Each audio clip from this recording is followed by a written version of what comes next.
Tired of your old kitchen or bathroom? Upgrade to the home of your dreams with Manny and Courtney from CMK Construction. CMK Construction is Tampa's award-winning kitchen and bath leader for over 20 years. Right now, save $3,000 on a new kitchen and $2,000 on a new bathroom. And take advantage of our no money down and no interest financing until 2026. Imagine, design, build.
Streaming from the Tampa Bay 28 Weather Center in Studio A. This is Dennis Phillips Live Plus. Brought to you by CMK Construction, crafting Tampa's most exquisite bathrooms and kitchens.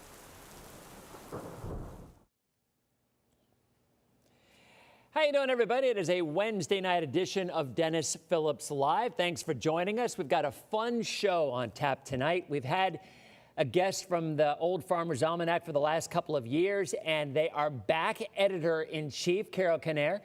And she's going to talk a lot about the rest of the hurricane season. We're going to talk about the upcoming winter season, and I will be answering your questions. Now, if you're watching on TV, you're like, wait a minute, how's he going to answer my questions?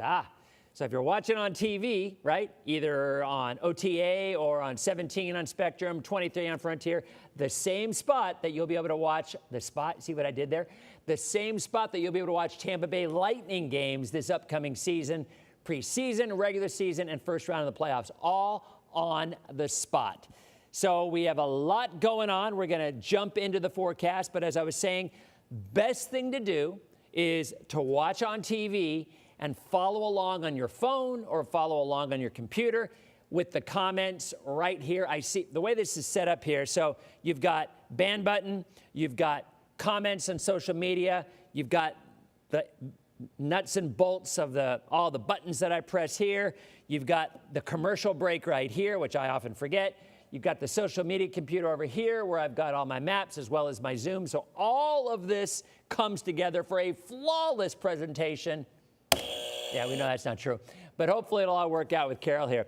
We do want to jump right into the forecast because we have a cold front with drier air and cooler air on the way. And I have no doubt in my mind that was predicted accurately by the old Farmers Almanac, but we'll get into that in a couple of minutes. I do want to give you a look at the forecast first. Hi to everybody out there. Jason, how you doing? Debbie Zephyr Hills, Bayonet Point, Kathy. Marion's in Connecticut right now. How you doing? Mary, I think you're actually pretty close to where Carol is. I think she's in the Northeast somewhere. Hampton Beach, New Hampshire is in the house. Well, we got folks from the Northeast in town.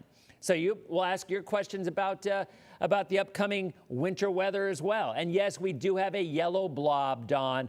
We'll get into that in just a second. You know, I'm not going to lie. I was kind of surprised that the NHC came out yesterday and the day before with no development expected, because at the end of the day, the models are showing development out in the tropical Atlantic. Now, whether that development will go west or north or whatever the case may be, we'll have to see. But saying a couple of days out that they would go a week into the peak of the hurricane season with no development, that is a very thin branch to stand on. And in this particular case, it didn't hold the weight because, yes, there is a yellow blob. But let's go ahead and get into it. We're going to jump right back into the radar. There it is, a few isolated showers. See, we got a frontal boundary that's kind of just draped over the area. It's not really doing too much. It certainly did earlier in the week as we had a lot of rain out there. But now as the front is weakening, as low pressure is weakening, we are seeing drier air come in.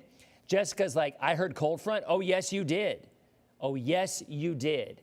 And by Saturday morning, you will feel colder front if you live along or north of I-4. Temperatures right now, mid to upper 80s, Tampa 87, St. Pete, Clearwater 85. Today was a day like we should see. Yesterday, we only hit 84 degrees, 7 degrees below average. But today, we are back to 91. Mike's like, Buddha bloobs. if you know, you know. Someone had a typo that where's the orange bloob, and it just kind of stuck. So we went from orange blobs to orange bloobs. 90 in Plant City today, Tampa at 91. Sarasota hit 88, St. Pete 86, Clearwater 88. Beautiful sky there. How about that? 87 degrees and still mostly cloudy with a feels like of 96. The dew point in the mid 70s, so we still have the humidity. Jennifer in Bradenton, how are you doing? Good to see you. And yeah, I see a recurring theme here. Give me fronts, give me cold fronts. Everybody's looking for a cold front. After the summer we've had, I totally get it. Beautiful shot there looking out from Rivergate. Blue skies, some high cirrus clouds, some other clouds building. And today's a day kind of like what we'd expect. We hit 91, we dropped down to 75. That's about right. So if you take a look at the satellite, that front just kind of hanging out. Most of the rain south of I-4 today, and I think that's the same thing tomorrow. So a day much like today, partly sunny, some scattered to isolated showers, a couple of rumbles of thunder, and that is about it. By the evening, everything dries out. Friday, we start to see drier air from north to south, and the rain chances really drop. And this map here shows it beautifully. Check it out. So look at Friday. Drier north of I-4. Saturday and Sunday, maybe a 10% chance of a stray shower. Now, I will throw this out here. That front's going to stall out in South Florida. There is a chance there could be a little bit of rain for Miami taking on USF on Saturday. We'll see how far south the front actually makes it, but that is something to keep an eye on for you football fans out there. Most of us, especially USF fans or Hurricane fans. We got folks watching from Miami as well. Highs upper 80s, so a little bit below average. Today is the historical peak of the Atlantic hurricane season. And with that, there is a yellow bloob. And there it is. A whopping 20% chance of development. That is it. Now, why is that significant? Well, obviously, we look at anything out in the Atlantic. But I do want to show you this. Remember, in September, the overwhelming majority of systems that develop from mid-September on go in this direction, and then zoop, they curve right off to the northeast. So that is not a forecast we are making with this yellow bloob, but if you look at history, and I do skew toward climatology quite often, if you're looking at, as does the Farmers Almanac quite obviously, but as we look at all these fronts that are dropping down into the southeast, a front would act as a deflector and push these to the northeast. Not always, obviously, but still something that happens more than 50% of the time. So, that being said, we will watch it, we will track it. Our bigger concern almost always is Western Caribbean and Gulf. There's a look at the forecast tonight. Partly cloudy, pretty pleasant tomorrow morning, waking up in the mid-70s for the boaters. Water temperature 86 degrees with northeast winds 10 to 15 knots. Moderate chop on the bay, maybe a few showers out there. The beach tomorrow, partly cloudy to cloudy. High temperatures in the low to mid-80s, and a look at Florida's most accurate 7-day forecast. Highs in the upper 80s. The weekend will be spectacular with high temperatures in the upper 80s, dew points into the 60s. That's a beautiful thing, and very little chance of rain. Morning lows north of I-4, upper 60s, maybe even middle 60s. So there you have it. We will be back in 90 seconds, and we will talk to Carol Canera, the editor-in-chief of the Old Farmers Almanac. Bring your questions, and we'll be talking tropics. We'll be talking snow. That's all back in 90 seconds. All right, I hit my break, guys. How about that? That is rare. Now, let's see if Carol is here. Carol is here. There she is. Okay, so everything is working swimmingly, which is truly shocking, knowing how I run this show sometimes. So let me get my IFB back in. I took it out. And guys, we are just going to go ahead and take Carol on here right here. Make sure it's working. Carol, how you doing? Hi. Good. Hey, How are you look at doing? that, it worked. Awesome. Okay, so Carol, you don't know this, but this show that we put on, which runs on broadcast and has 11 billion viewers out there, honestly, I run the whole kit and caboodle thing by myself. So it's just asking for failure. But so far, so good. And All you know, right. you were here last year. Yeah. Yeah, shoots, remember?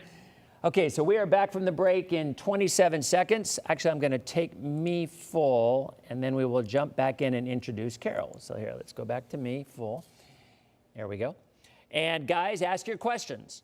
So whatever questions you may have, because Carol is an expert on all this stuff, and she will let you know exactly what's going to happen this upcoming, the rest of the season, as well as the winter as well. We are back in 3, 2. How you doing, everybody? Welcome back to Dennis Phillips Live, and we are going to jump right into our special guest. Now, we have had the editor from the old Farmers Almanac on with us for the last couple of years, but welcome, Carol Kinnair. Carol, first of all, welcome. Thank you very much for joining us for the second straight year. Now, you're in the Northeast, right? Yes, I was listening to your weather forecast and saying, how do you do it with all that wonderful warm weather? We've had nights in the 40s the last few days. Where exactly are you? I'm in New Hampshire. We're based out of Dublin, New Hampshire. And I believe, actually, we just had someone post that they're watching right now. They're in Millsfield, I think. Anyway, that's what they said. We'll be in Wilfords, New Hampshire. I've been to Nashua a couple times. It is gorgeous in the fall. Gorgeous. It is. The leaves are just starting to turn. So when does that peak? Oh, it depends. It's been a pretty dry fall, so it'll probably be a little earlier this year. Probably the first couple weeks of October should be really colorful. But, you know, if it's been a wetter fall, it tends to go a little later. But we've had a lot of dry. So the peak of the season will be in early October for folks who want to go check out the fall foliage up in the Northeast. So, Carol, let's go ahead and jump in. So, look, last year, we obviously in our area, probably just after we talked, we had Helene, we had Milton. Yeah. Those were two devastating hurricanes. And the last thing that people in our area want to talk about is any kind of tropical trouble. So, first of all, what is the Almanac saying for the rest of hurricane season for the Gulf and for the Atlantic? Well, we predicted that it would be above normal activity as well. And of course, as you well know, there's still some time left to this season. Mm-hmm. And so in the 2025 Almanac, we predicted, we predicted a warmer and drier than normal fall for Florida. So I don't know, we're not done fall, so we have to sort of see how that pans out. But then in the 2026 edition, we start talking about November and December, and of course into the winter. But we are calling for a tropical depression in early November. That's in our long range forecasts.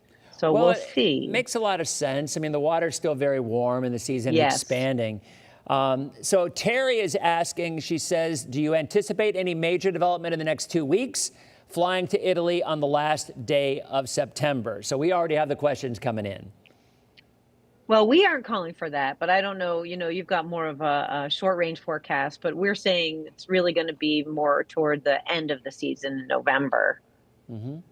Now, that's an interesting question, though, because first of all, explain to the folks who aren't familiar with the Farmers Almanac, and I've grown up with it. I used to read it every year. I would buy the old Farmers Almanac calendar and do everything. And I guess a lot of folks want to know, how do you do it? Like, how do you draw the forecast, and just how accurate is it?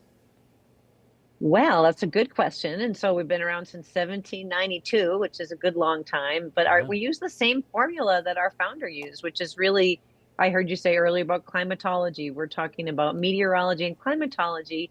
But what we've always done with our long range forecasts is look at the solar magnetic storm cycle on the sun. Our founder, Robert B. Thomas, was an astronomer. And so when you look at those 11-year cycles, we just passed the peak of cycle 25. you can really crunch a lot of data and see the patterns over time. And so that's how we make our predictions.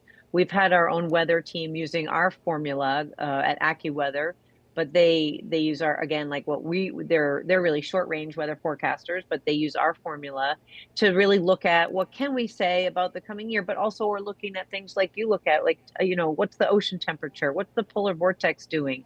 It's a neutral La Nina right now. And so you can see those patterns over time. So I think people really wish it was like woolly bear caterpillars and, which way does the chicken run when you pluck its tail feather? But it's really about the science. And of course, there is a lot of data to look at over time. That's interesting, because I think you're right. I think because it's been around for so long and the little magazine has lots of stuff in there, and you think that maybe it's just more lore, but you're telling me that y'all use, you mentioned AccuWeather, and I'll tell you something. When I was a kid, I used to watch a meteorologist in the D.C. area. His name was Gordon Barnes, and he was a meteorologist within the Air Force, and he was on Channel 9. He was on for a long time. And he used to do long-range forecasts based on sunspot activity. And he swore that the accuracy was really, really impressive. Now, I had no way to document that back in the day, but clearly it's something that a lot of folks are using. And I guess, do you guys also use sunspot activity in addition to solar cycles? That's what we use. Absolutely. That's what we're looking at. And so, and in terms of accuracy, what we do is we are really talking about what is it going to be off of normal. So what's the precipitation that we think it's going to be above or below normal and how much? And we talk about the temperatures. And so for last year, we always publish our accuracy for the year before. So last year was a very good year. We had the temperature departures right in 16 of the 18 regions that we forecast for December, January, and February. And, we did talk about getting the cold very far south. It snowed in Savannah, so. It snowed in Florida. We had 10 inches of snow in the Panhandle. It's crazy. And we're saying that there's going to be snow in the south again, but not as far south. We're talking about the Carolinas in our predictions. So, we were right in terms of that. And then for precipitation, we were corrected 15 of the 18 regions. And I think probably like you've seen in Florida, we're getting regions that have a lot more rain in a shorter amount of time. And so what's happening with that? There's just a lot more moisture in the atmosphere. And so when those rains come, it can be quite a deluge in a short period of time. So, maybe it's the typical is a couple inches over the month of January, but that might all happen in one or two storms instead of, over time. So those are just some of the patterns that we're looking at. But yes, definitely we take into consideration the magnetic storms on the sun and the sunspot activity. What are those patterns? Mm-hmm. Interesting. Definitely affects our weather. We're going to take a break, and we'll be back, and we're going to talk more specifics about the upcoming winter and also answer your questions as Dennis Phillips Live continues. Okay, so we are now in our second break. We have a total of 3 commercial breaks, and I usually forget to hit the break button, so we're doing okay right now. That's fascinating because, here's an example. There's a movie I used to love, Hoosiers. And there's a scene in it where Barbara Hershey, the movie's set in Indiana, obviously, Hoosiers. And there's a scene where she's out there with her hoe and she's trying to get the land ready and it's frozen solid. And he's like, why are you doing that? And she goes, because the almanac says it's time for us to plant. And I think, a lot of folks, especially older folks like myself, who grew up with the almanac, there was a lot more folklore in it than maybe that's the case now. Because I had no idea that y'all actually worked that closely with some of the meteorological sites. Yeah, absolutely. Well, I think that it was they liked having it mythical in the earlier years or years gone by. But we are really science based. There's a really cool infographic down the hall from me in pencil and pen, just talking about those same factors we're talking about today.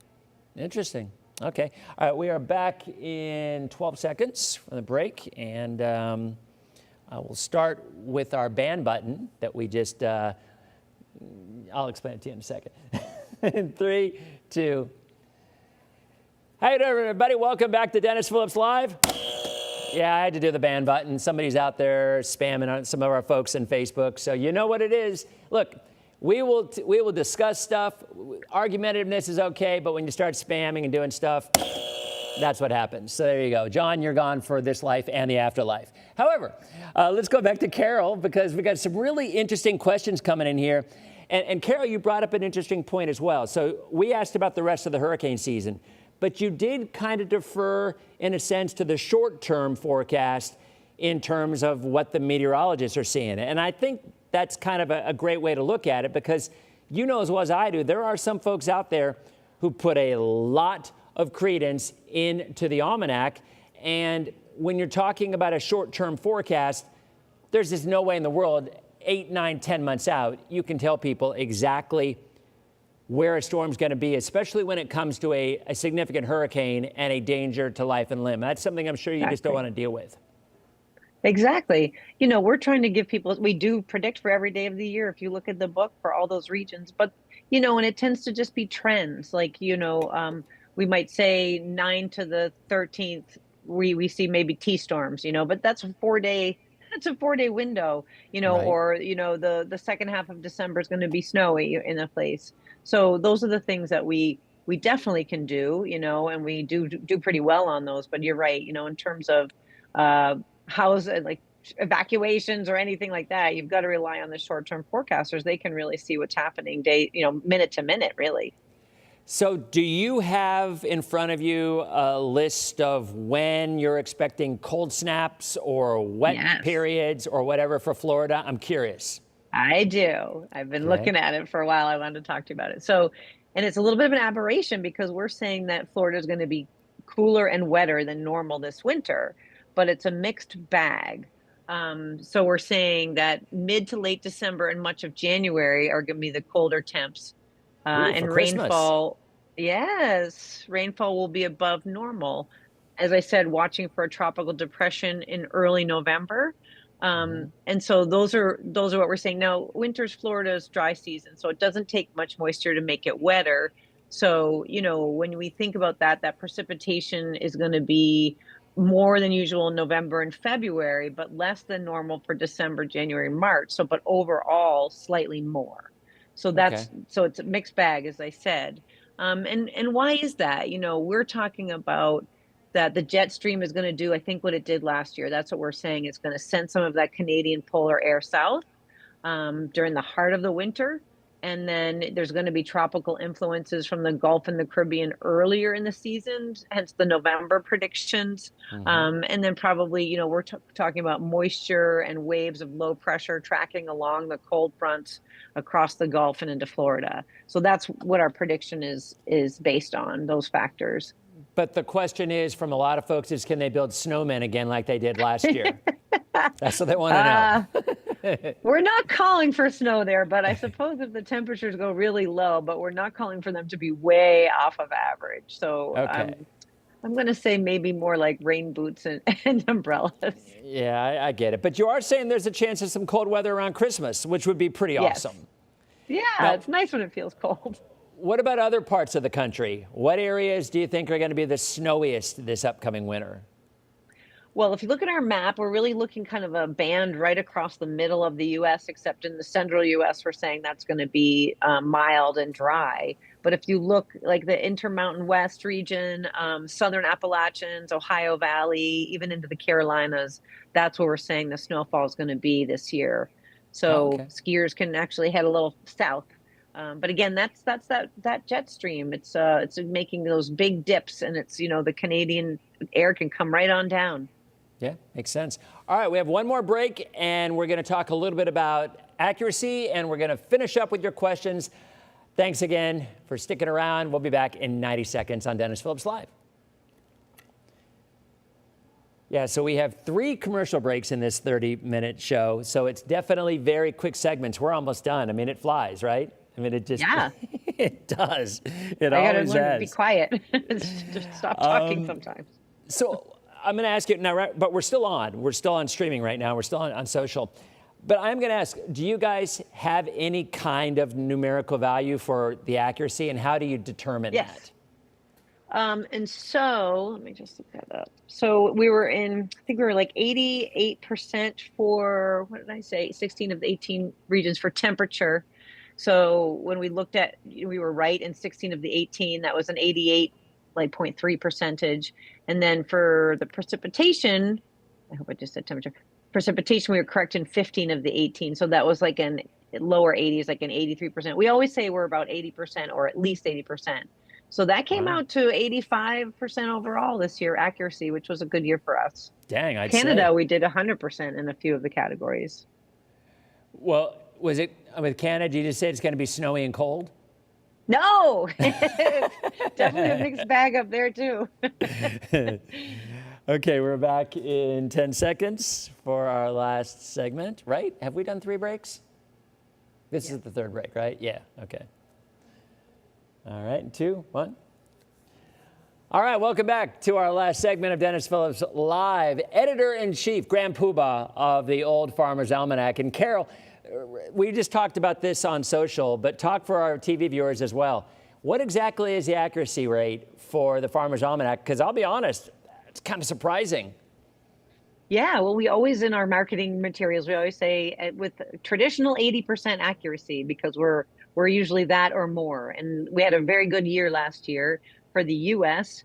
Our temperature departures were right in 16 of the 18 regions for December, January, and February across the U.S. So that was a high, like an 88% accuracy rate. And, you know, we called a lot of that cold weather in the South.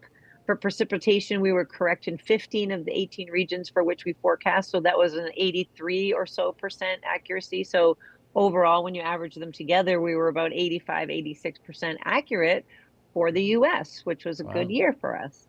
That's good. That's a good year for anybody.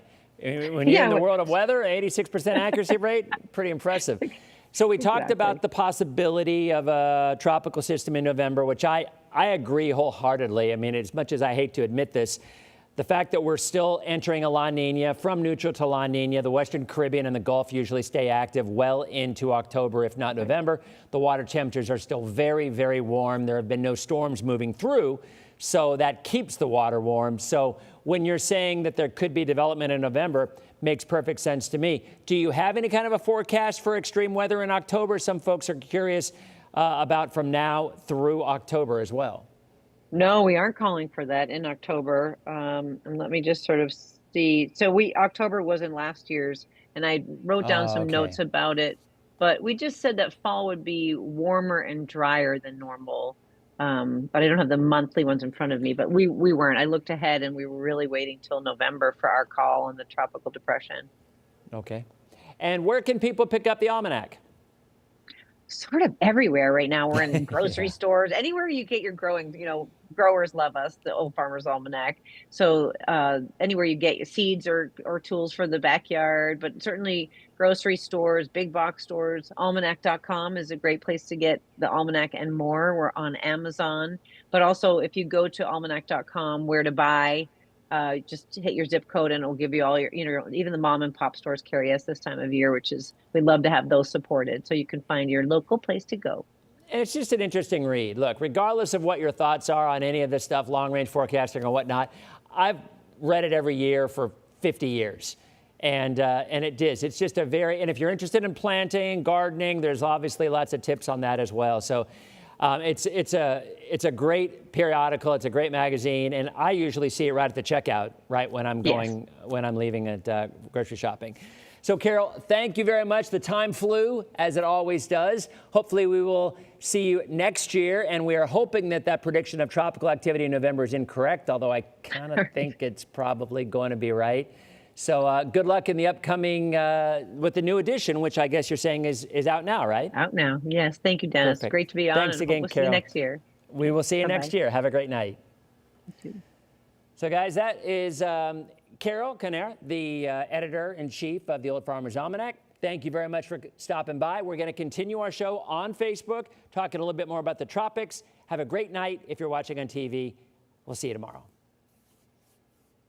All right, so we are still in. Okay, I'll take my IFB out. And have you guys been behaving? Because I'm looking on the comments, and I'm seeing more banning now. Who am I supposed to ban? I'm supposed to ban Rachel. Rachel, are you misbehaving? Are you? Let me look. I don't. Oh, yeah, Rachel's trying to sell stuff. Rachel, come on, we don't do that. Gone. Rachel, I've lost faith in you. I really thought that you would be better than that. So, Billy Shears. So, Billy, we are going to talk about tropics, but more importantly, before I answer that, Billy, do you know the lore of Billy Shears? Are you familiar with the, and I'm not going to continue talking until I see a response from Billy Shears about the tropics. Are you familiar with what is the pop culture lore of Billy Shears? And if Billy Shears does not know, does anyone else know? Because I do, and it's a fascinating conspiracy theory, and I'm curious if Billy Shears knows. But I don't disagree with you. I don't disagree with you that putting a yellow blob out 7 hours after saying that there's not going to be anything developing. Oh, nice. Billy does know. Very impressive. So is that how you got the name, Billy? Did you get the name because you were a fan of the Beatles? I'm very intrigued about this. For those of you who don't know, the lore that came out back in the 60s was that Paul McCartney died in a car crash, and there was a person who had won a Paul McCartney lookalike contest at a previous point in time, and his name was Billy Shears, and he replaced Paul McCartney in the Beatles. And in one of the lyrics in the songs, one of their songs, they even address it by saying, you know, and now we'd like to introduce to you the one and only Billy Shears. There's also a lot of other things where if you play Revolution number 9, back when you had a turntable and you could do it, the album Revolution number 9, it says number 9, number 9, number 9. Well, if you were to play that backwards, you can hear them say, turn me on, dead man, turn me on, dead man, turn me on, dead man. Well, in another previous song, Paul McCartney sings, I would love to turn you on, and in almost answering that, you hear, turn me on, dead man. There's a lot more to it. And back in the day, when I was in high school, it was a thing, and they were talking all about it. I mean, this was back in the late 70s, early 80s, but it's a really interesting thing. So anyway, I thought that was, and Bridget's like, that's hooey. I don't disagree. But, and well, no, Ryan, we're not talking about Pete Best. We're not talking about Pete Best. We're talking about Paul McCartney. It's very different. Bridget did know that. Well, of course, Bridget would know that because we all know Bridget's affinity toward Toto. So I'm assuming you have that. Wait a minute. Wait. What did I see? Jared wants to know my favorite cloud shape. Probably cumulonimbus. No, I'm not. I'm a fan of Ike Williams. Okay, so no, that isn't how I got the name. Anyway, that's kind of fascinating. So now you know. And I will go one step further. I grew up in the D.C. area, and there was the most popular radio station back then when I was a kid was, I think it was CKLW, or maybe that's when I lived in Detroit. Stand by. We'll get to weather in just a second, but I want to know. No, it wasn't. No, CKLW was in Detroit. Gosh, what was it? WPLG? No. Well, anyway, whatever the most popular rock pop station was back in D.C. in the late 70s, early 80s, they ran an hour-long radio program of this whole conspiracy. And it was fascinating. And it really was. All the clues that were put in, all the different album covers, and all the songs, it was pretty fascinating. Anyway, no, it wasn't DC 101. Nope. It wasn't WL. Nope. It was 95.9 or 95.6, I think, was the name. But I don't remember. No, it wasn't Ringo Starr. Yes, he was also barefoot crossing Abbey Road. Exactly right. Because, and another one. The license plate on one of the album covers said 29IF. And he would have been 29 if he were still alive after dying. So there were all these conspiracy theories that were going on. And it was again, I don't believe a lick of it, But no, it wasn't in Tampa. It was in the D.C. area. Yes, Robert, WPGC. That's what it was, WPGC. And yeah, CKOW when I lived in Detroit, Kurt. You're exactly right. But it was WKRP in Cincinnati, Michelle. Wrong. But funny. Okay, anyway, so there you go. Ringo Starr said it's, oh, Bridget, okay. Well, clearly it was bull. I mean, but it was interesting. It was rather entertaining. Okay, so let's go back and talk tropics.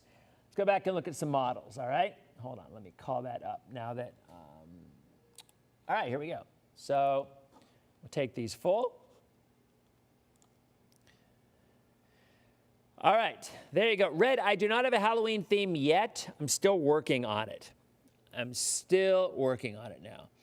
Are you allowed? Nah, Regina, it's not that I'm allowed or not allowed to. I just don't. You guys know this. I just don't. I wish. I grew up in Northern Virginia. I grew up in Fairfax County, Rob. I went to Woodson.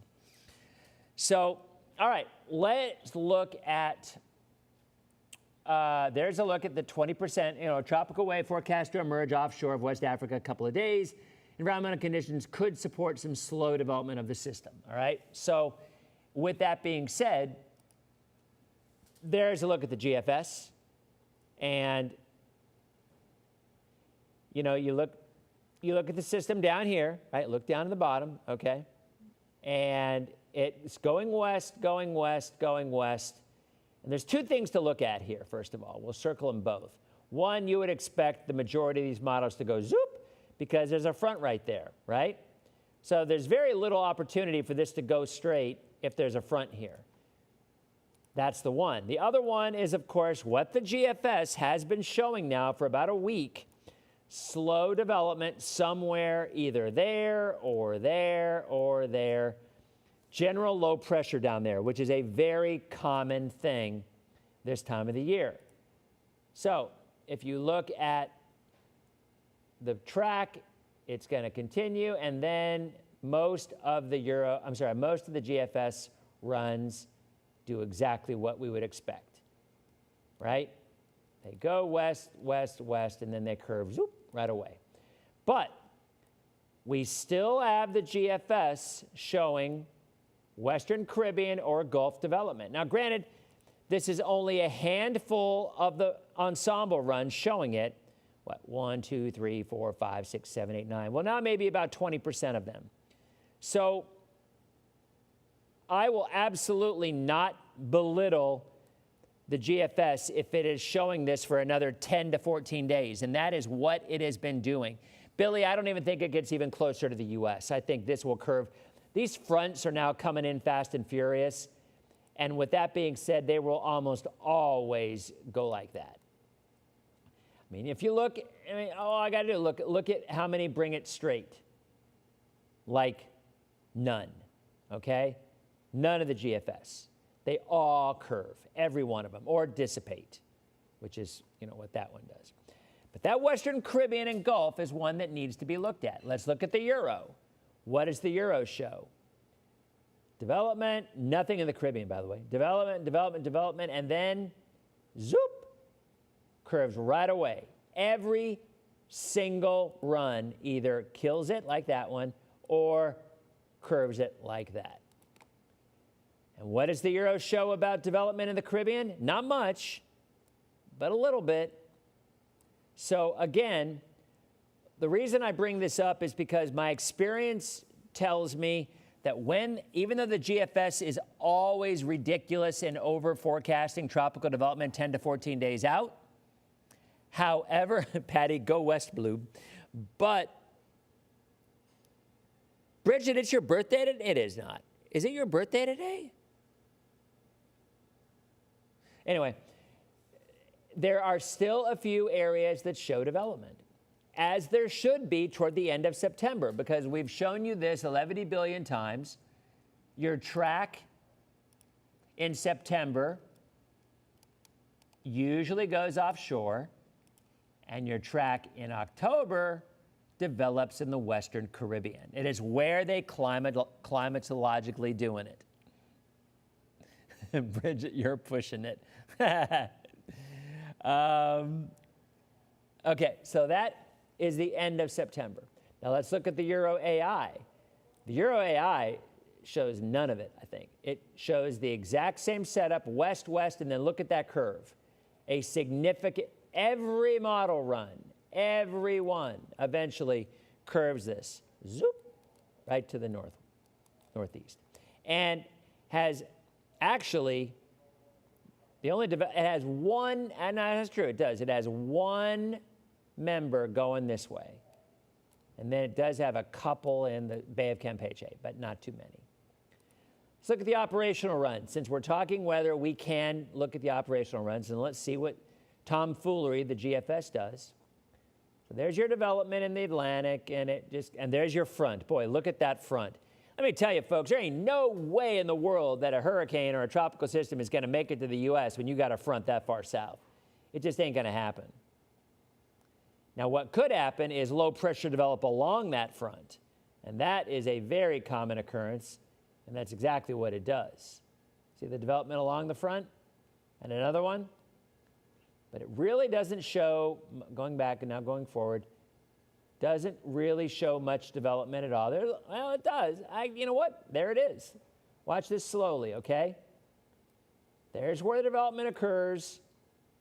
And the operational run, which again, you know, we put zero credence in, but it does do what we would expect. It develops and then comes into Florida. That is a track that is a common track. As a weak system, by the way. It's a very weak system. In fact, that's not even a tropical storm. But the point is, the GFS continues with slow, persistent development in the Western Caribbean, as you would expect as we enter a La Nina. All right? Here's a look at the Euro. The Euro doesn't show any of that. It does show development in the Atlantic, and then, zoop, there it is. There it is. And one behind it, by the way. And look where it goes. They kind of combine. See that? Way to the east because of that front. And do we see any Caribbean development? I mean, not really. Not really. Broad low pressure, maybe. And here's the Euro AI. There's your development right there. And it's going to go zoop off to the northeast. Big ridge building in. And nothing in the Caribbean. So there you go. Yep. Well, Billy, it is. It's a big old East Coast trough. But when you have a front come in, that East Coast trough, the two go hand in hand. Ryan is calling me. Stand by. Let's have our daily check-in with my daughter. Ryan Phillips, you are live on Dennis Phillips Live right now. How are you? Oh, I didn't answer. My bad. There I go. Ryan Phillips, how are you, my beautiful little girl? I'm good. I just finished practice. You had softball practice today?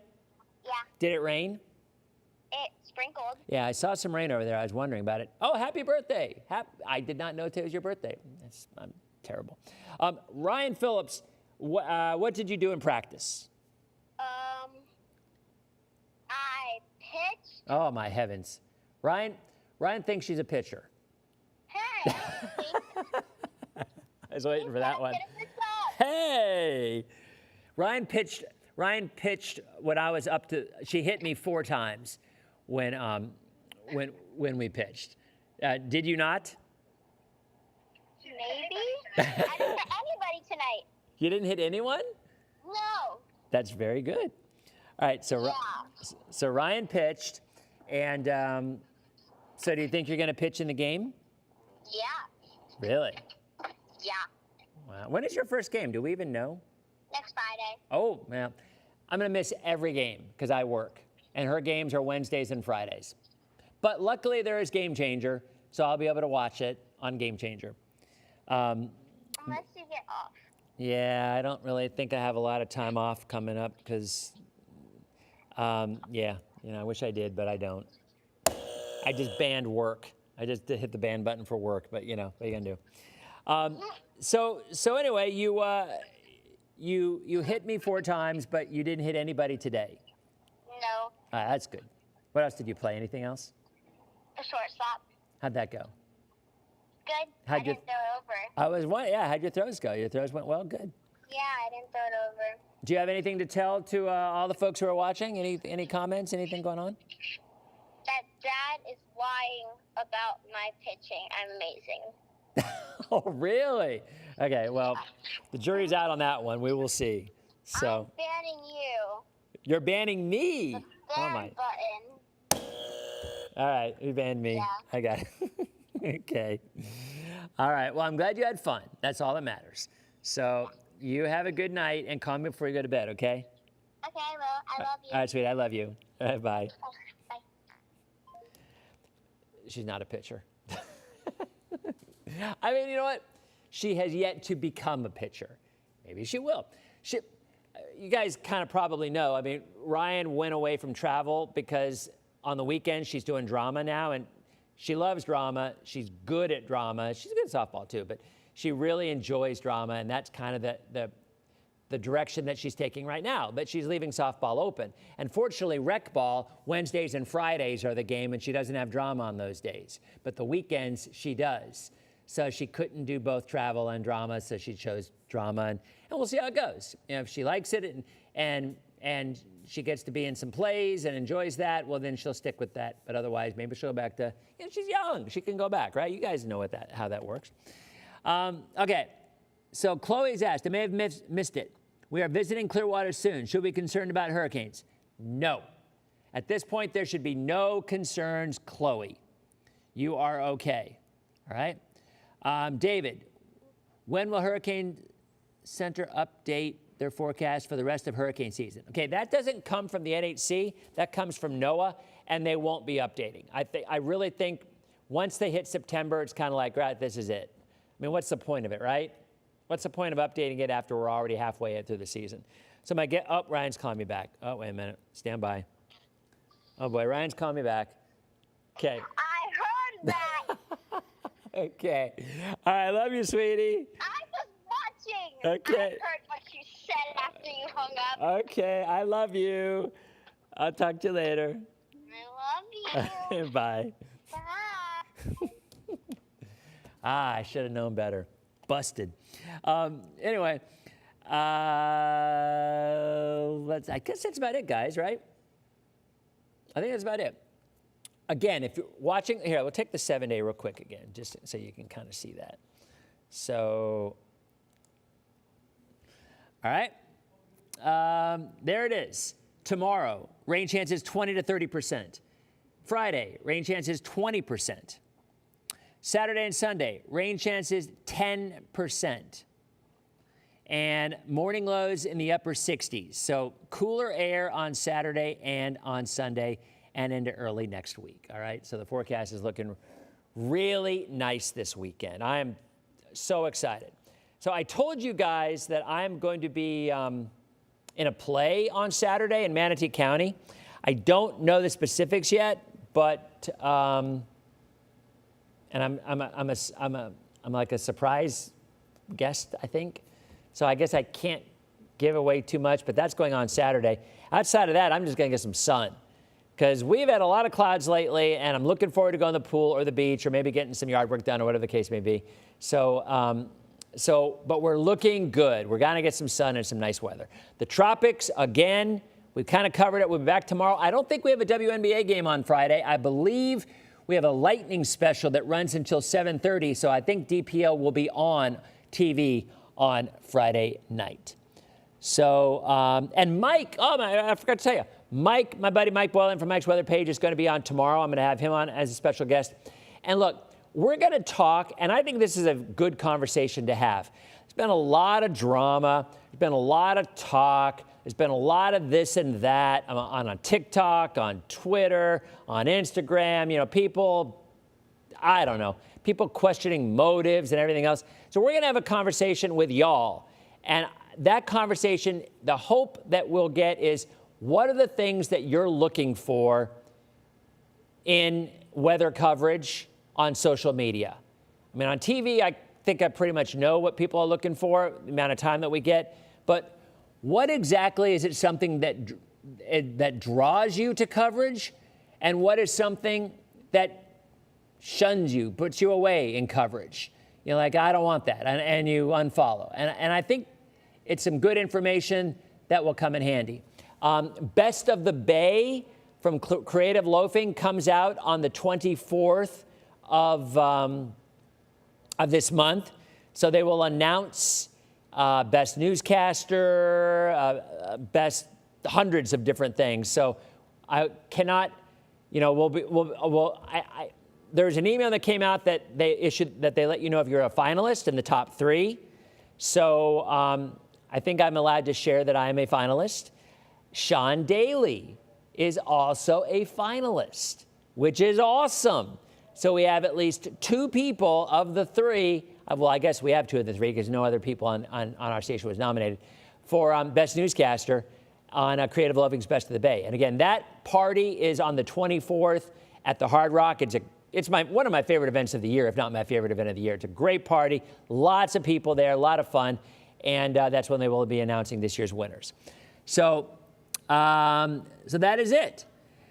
I do not know one way or the other. Oh no, Magnum PI is on Friday night, Kim said. So never, at 7:30? Really? That doesn't seem, maybe. I'll have to check on that. Cruise Mike was here. I missed Cruise Mike. Yeah, he wasn't nominated, Bridget. If you know, you know. Right? Now, that might have been under Best Journalist, Anna Maria. Because I'm not a journalist. So I wasn't nominated for Best Journalist, and that might have been a different category. I think it was. But I don't know about Friday night. That's odd that Magnum PI would be on Spectrum on our channel. Weird.